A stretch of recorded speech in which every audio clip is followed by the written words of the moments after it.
If you're living paycheck to paycheck and every budgeting video you've watched assumes you have money left over to allocate, this is the video for people who don't.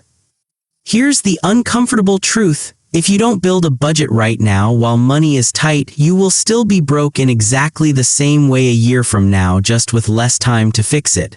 Nearly 40% of Americans can't cover a $400 emergency. That's not a coincidence. That's what happens when nobody ever budgets from zero. I'm going to show you the exact 3-bucket system that lets you build a working budget even if your paycheck barely covers your bills. No spreadsheet skills required. Most budgeting advice is written by people who have $500 of breathing room already built in. Just save 20%. Cut your Starbucks.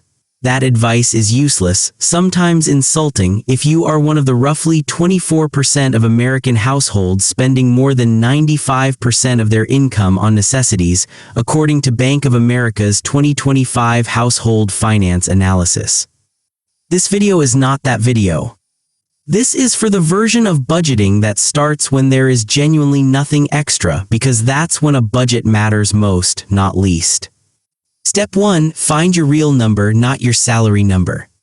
Pull your last 3 pay stubs. Calculate your actual after-tax, after-deduction take-home pay. This is the only number that matters. Most people budget against their gross salary and wonder why the math never works. Step 2. List survival expenses only, nothing else.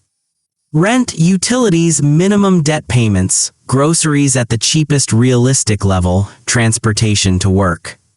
This is your survival floor. If your income does not cover this floor, that is the actual problem to solve first, not a spending habit. Step 3. The 3-bucket system for zero-margin budgets. Bucket 1. Survival calculated above.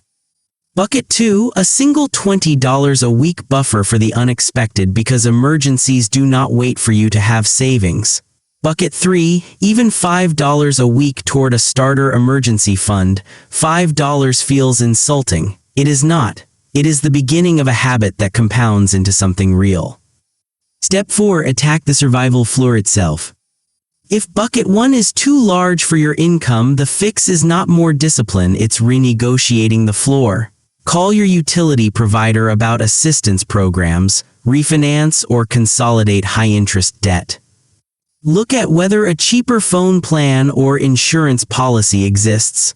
A 10% reduction in fixed costs is worth more than months of discretionary cutting. Step 5. Automate the $5, not the discipline. Set an automatic transfer of just $5 to $10 a week into a separate account the day you get paid. Automating a tiny number removes the willpower requirement entirely, and the habit matters far more than the amount at this stage.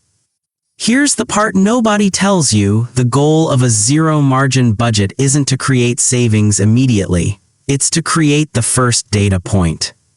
Once you track one full month, even a month where every dollar is accounted for and nothing is left, you now know exactly which single expense, if reduced by even $50, would create your first real margin.